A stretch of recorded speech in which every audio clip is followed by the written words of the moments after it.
Hey, it's Brett. This is Brett and some books. We are continuing The Silver Chair, fourth book in the Chronicles of Narnia. We're on chapter 8 called The House of Harfang. Go on, Pole, do your stuff, whispered Scrub. Jill found that her mouth was so dry that she couldn't speak a word. She nodded savagely at Scrub, thinking to himself that he would never forgive her, or Puddleglum either. Scrub licked his lips and shouted up to the King Giant. If you please, sire, the Lady of the Green Kirtle salutes you by sending us, and said you'd like to have us for your autumn feast. The giant king and queen looked at each other, nodded to each other, and smiled in a way that Jill didn't exactly like. She liked the king better than the queen. He had a fine, curled beard and a straight, eagle-like nose, and was really rather good-looking as giants go. The queen was dreadfully fat and had a double chin and a fat, powdered face, which isn't a very nice thing at the best of times. And, of course, looks much worse when it is 10 times too big. Then the king put out his tongue and licked his lips. Anyone might do that, but his tongue was so large and red and came out so unexpectedly that it gave Jill quite a shock. Oh, what good children, said the queen. Perhaps she's the nice one after all, thought Jill. Yes, indeed, said the king. Quite excellent children. We welcome you to our court. Give me your hands. He stretched down his great right hand, very clean and with any number of rings on the fingers, but also with terrible pointed nails. He was much too big to shake the hands which the children in turn held up to him, but he shook their arms. And what's that? Asked the king, pointing to Puddleglum. Respectable, said Puddleglum. Oh! Screamed the queen, gathering her skirts close about her ankles. The horrid thing! It's alive! He's quite all right, your majesty. Really, he is, said Scrub hastily. You'll like him much better when you get to know him. I'm sure you will. I hope you won't lose all interest in Jill for the rest of this book if I tell you that at this moment she began to cry. There was a good deal of excuse for her. Her feet and hands and ears and nose were still only just beginning to thaw. Melted snow was trickling off her clothes. She had had hardly anything to eat or drink that day, and her legs were aching so that she felt she could not go on standing much longer. Anyway, it did more good at the moment than anything else would have done, for the queen said, "Ah, the poor child! My lord, we must do something to keep our guests standing. Quick, some of you. Take them away. Give them food and wine and baths. Comfort the little girl. Give her lollipops. Give her dolls. Give her physics. Give her all you can think of. Posits and comfits and caraways and lullabies and toys. Don't cry, little girl, or you won't be good for anything when the feast comes." Jill was just as indignant as you or I would have been at the mention of toys and dolls, and though lollipops and comfits might be all very well in their way, she very much hoped that something more solid would be provided. The queen's foolish speech, however, produced excellent results, for Puddleglum and Scrub were at once picked up by gigantic gentlemen in waiting, and Jill by a gigantic maid of honor, and carried off to their rooms. And here they are, meeting the royal giant court. Jill's room was about the size of a church, and would have been rather grim if it had not had a roasting fire in the hearth, and a very thick crimson carpet on the floor. And here delightful things began to happen to her. She was handed over to the queen's old nurse, who was, from these giants' point of view, a little old woman almost bent double with age, and from the human point of view, a giantess small enough to go about an ordinary room without knocking her head on the ceiling. She was very capable, though Jill did wish she wouldn't keep on clicking her tongue and saying things like, "Oh la la, oops a daisy," and "there's a duck," and "now we'll be all right, my puppet." She filled the giant foot bath with hot water and helped Jill into it. If you can swim, as Jill could, a giant bath is a lovely thing. And giant towels, though a bit rough and coarse, are lovely too, because there are acres of them. In fact, you don't need to dry it yourself at all. You just roll about on them in front of the fire and enjoy yourself. And when that was over, clean, fresh, warmed clothes were put on Jill, very splendid clothes, and a little big for her, but clearly made for humans, not giantesses. "I suppose that if that woman in the green kirtle comes here, they must be used to guests of our size," thought Jill. She soon saw that she was right about this, for a table and chair of the right height for an ordinary grown-up human were placed for her, and the knives and forks and spoons were the proper size too. It was delightful to sit down, feeling warm and clean at last. Her feet were still bare, and it was lovely to tread on the giant carpet. She sank into it well over her ankles, and it was just the thing for sore feet. The meal, which I suppose we must call dinner, though it was nearer tea time, was cock-a-lecky soup, and hot roast turkey, and steamed pudding, and roast chestnuts, and as much fruit as you could eat. The only annoying thing was that the nurse kept coming in and out, and every time she came in, she brought a giant toy with her, a huge doll, bigger than Jill herself, a wooden horse on wheels about the size of an elephant, a drum that looked like a young gasometer, and a woolly lamb. They were crude, badly made things, painted in very bright colors, and Jill hated the sight of them. She kept on telling the nurse that she didn't want them, but the nurse said, "Tut, tut, tut, you'll want 'em all right when you've had a bit to rest. I know, tee-hee-hee.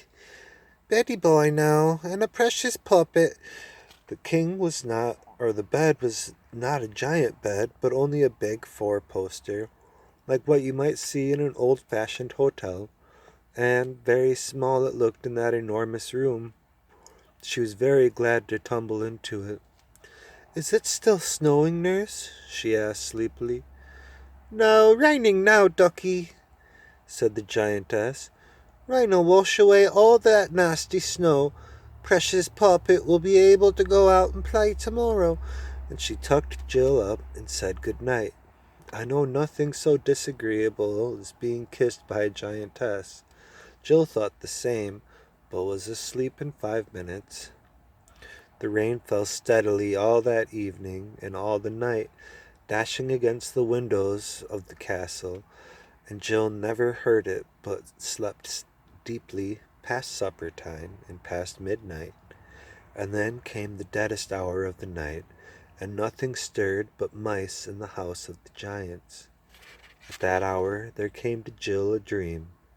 It seemed to her that she awoke in the same room, and saw the fire sunk low and red, and in the firelight the great wooden horse. And the horse came of its own will, riding up on wheels across the carpet, and stood at her head. And now it was no longer a horse, but a lion as big as the horse. And then it was not a toy lion, but a real lion. The real lion, just as she had seen him on the mountain beyond the world's end. And a smell of all sweet-smelling things there are filled the room. But there was some trouble in Jill's mind, though she could not think of what it is, and the tears streamed down her face and wet the pillow. The lion told her to repeat the signs, and she found that she had forgotten them all. At that, a great horror came over her, and Aslan took her up in his jaws. She could feel his lips and breath, but not his teeth, and carried her to the window and made her look out. The moon shone bright, and written in great letters across the world or the sky, she did not know which, were the words, "Under me." After that, the dream faded away, and when she woke very late next morning, she did not remember that she had dreamed at all. She was up and dressed and had finished breakfast in front of the fire when the nurse opened the door and said, "Here's Pretty Puppet's little friends come to play with her." In came Scrub and the Marsh Wiggle. "Hello, good morning," said Jill. "Isn't this fun? I've slept about 15 hours, I believe. I do feel better, don't you?" "I do," said Scrub, "but Puddleglum says he has a headache." "Hello, your window has a window seat. If we got up on that, we could see out." And at once they all did so, and at the first glance Jill said, "Oh, how perfectly dreadful!" The sun was shining, and, except for a few drifts, the snow had been almost completely washed away by the rain. Down below them, spread out like a map, lay the flat hilltop which they had struggled over yesterday afternoon. Seen from the castle, it could not be mistaken for anything but the ruins of a gigantic city. It had been flat, as Jill saw now, because it was still, on the whole, paved, though in places the pavement was broken. The crisscross banks were what was left of the halls of huge buildings which might once have been giants' palaces and temples. One bit of wall, about 500 feet high, was still standing. It was that which she had thought was a cliff. The things that had looked like factory chimneys were enormous pillars, broken off at unequal heights. The fragments lay at their bases like felled trees of monstrous stone. The ledges which they had climbed down on the north side of the hill, and also, no doubt, the other ledges that they had climbed up on the south side, were the remaining steps of giant stairs. To crown all, in large, dark lettering across the center of the pavement, ran the words, "Under me." The three travelers looked at each other in dismay, and after a short whistle, Scrub said what they were all thinking. The second and third signs muffed. At that point, Jill's dream rushed back into her mind. "It's my fault," she said in despairing tones. I'd given up repeating the signs every night. If I'd been thinking about them, I could have seen it was the city, even in all that snow." "I'm worse," said Puddleglum. "I did see, or nearly. I thought it looked uncommonly like a ruined city." "You're the only one who isn't to blame," said Scrub. "You did try to make us stop." "Didn't try hard enough, though," said Marshwiggle, "and I'd no call be trying. I ought to have done it, if I couldn't have stopped you two with one hand each." "The truth is," said Scrub, "we were so jolly keen on getting to this place that we weren't bothering about anything else. At least I know I was. Ever since we met the woman with the knight who didn't talk, we've been thinking about nothing else. We'd nearly forgotten about Prince Rillian." "I shouldn't wonder," said Puddleglum, "if that wasn't exactly what she intended." "What I don't quite understand," said Jill, "is how we didn't see the lettering. Or could it have come there since last night? Could he, Aslan, have put it there in the night? I had such a queer dream." And she told them all about it. "Why, you chump," said Scrub, "we did see it. We got into the lettering, don't you see? We got into the letter E in me. That was your sunken lane. We walked along the bottom stroke of the E due north, turned to our right along the upright, came to another room to the right, that's the middle stroke, and then went on to the top left-hand corner, or, if you like, the northeastern corner of the letter, and came back, like bally idiots that we are." He kicked the window seat savagely, and went on, "So it's no good, Pole. I know what you were thinking because I was thinking the same. You were thinking how nice it would have been if Aslan hadn't put the instructions on the stones of the ruined city till after we'd passed it, and then it wouldn't have been his fault, not ours. Likely, isn't it? No, we must just own up. We've only 4 signs to go by, and we've muffed the first 3. You mean I have, said Jill. It's quite true. I've spoiled everything ever since you brought me here. All the same, I'm frightfully sorry and all that. All the same, what are the instructions?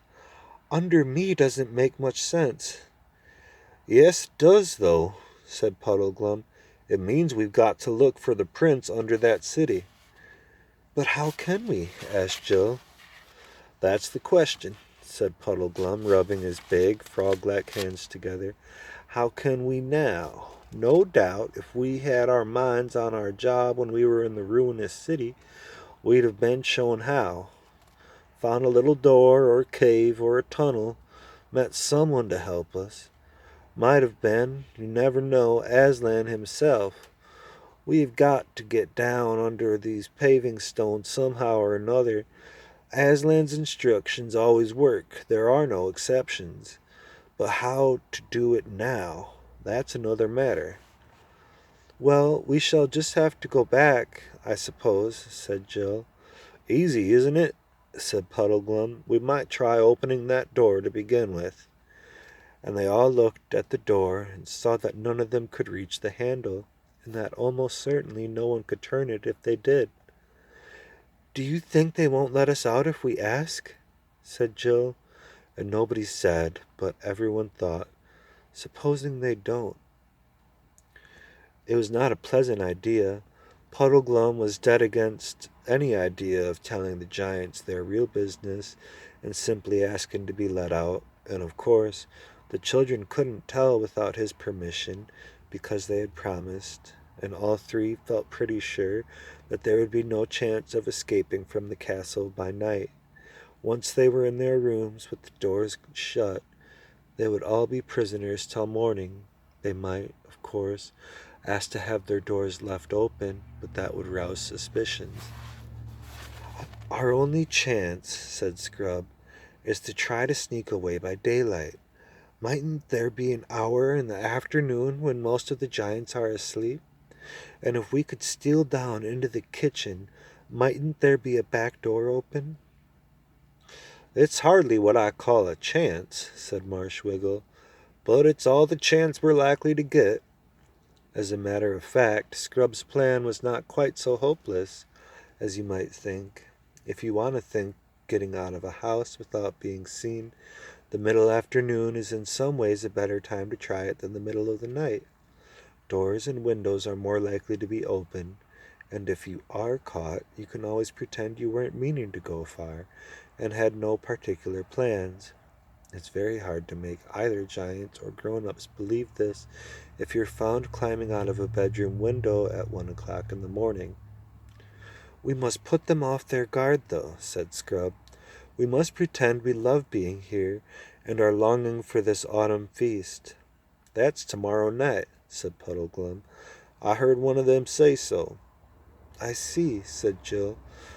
We must pretend to be awfully excited about it and keep on asking questions. They think we're absolutely infants anyway, which will make it easier. Gay, said Puddleglum with a deep sigh. That's what we've got to be, gay, and if we hadn't a care in the world, frolicsome. You 2 youngsters haven't always got high spirits, I've noticed. You must watch me and do as I do. I'll be gay, like this. And he assumed a ghastly grin. And frolicsome. Here he cut a most mournful caper. You'll soon get into it if you keep your eyes on me. They think I'm a funny fellow already, you see. I dare say you 2 thought I was a trifle tipsy last night, but I do assure you it was, well, most of it was, put on. I had an idea that it would come in useful somehow. The children, when they talked over their adventures afterward, could never feel quite sure whether this last statement was quite strictly true, but they were sure that Puddleglum thought it was true when he made it. "All right, gaze the word," said Scrub. "Now, if we could only get someone to open this door. While we're fooling about and being gay, we've got to find a way out all we can a way to find out all we can about this castle." Luckily, at that very moment, the door opened, and the giant nurse bustled in, saying, "Now, my puppets, like to come and see the king and all the court setting out in the hunting. Such a pretty sight." They lost no time in rushing out past her and climbing down the first staircase they came to. The noise of hounds and horns and giant voices guided them, so that in a few minutes they reached the courtyard. The giants were all on foot, for there are no giant horses in that part of the world, and the giants' hunting is done on foot, like beagling in England. The hounds also were of normal size. When Jill saw that there were no horses, she was at first dreadfully disappointed, for she felt sure that the great fat queen would never go after hounds on foot, and it would never do to have her about the house all day. But then she saw the queen in a kind of litter supported on the shoulders of 6 young giants. The silly old creature was all got up in green and had a horn at her side. 20 or 30 giants, including the king, were assembled, ready for the sport, all talking and laughing fit to deafen you, and down below, nearer Jill's level, there were wagging tails, barking, and loose, slobbery mouths and noses of dogs thrust into your hand. Puddleglum was just beginning to strike what he thought was a gay and gamesome attitude, which might have spoiled everything if it had been noticed, when Jill put on her most attractively childish smile, rushed across to the queen's litter, and shouted up to the queen, "Oh, please, you're not going away, are you? You will come back." "Yes, my dear," said the queen. "I'll be back tonight." "Oh, good! How lovely!" said Jill. "And we may come to the feast tomorrow night, mayn't we? We're so longing for tomorrow night, and we do love being here. And while you're out, we may run over the whole castle and see everything, mayn't we? Do say yes." The queen did say yes, but the laughter of all the courtiers nearly drowned out her voice. And here is the queen on her litter. And that is the end of chapter 8.